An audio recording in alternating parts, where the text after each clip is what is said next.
Rishiraj RRT मन बड़ी करे अइलो ना घरे कैसन बाल भत्तार हरे भगवान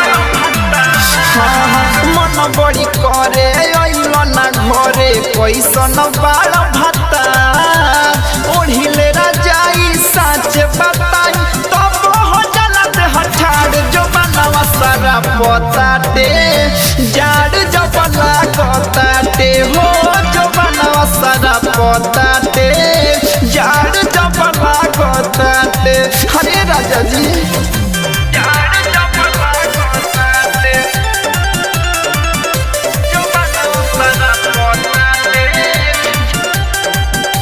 जाड़ जबला कताटे। Recording by RRT digital recording studio छड़ादानो।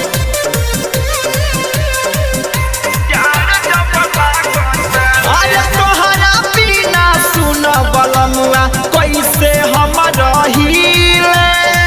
बुझलो ना बतिया तू तो केतन हम कहीले अरे राजा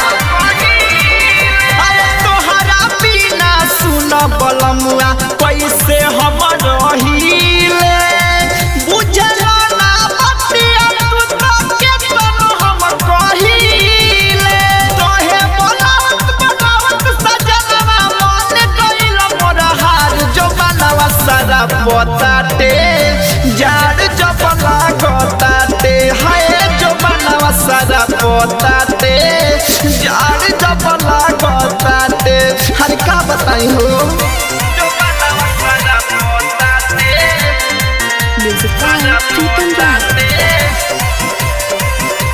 जाड़ जबला गताटे जो बनवा सारा पताटे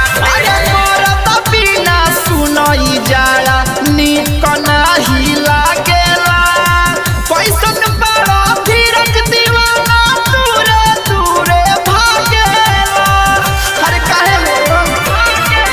आज मोरत बिना सुनई जाड़ा निक नाही लागेला कैसन बड़ा धीरज दीवाना दूरे दूरे भागेला राजू रवाना कैसे सारा पताटे जाड़ जबला गताटे हो जो बनवा सारा पताटे जाड़ जबला गताटे हर का करी।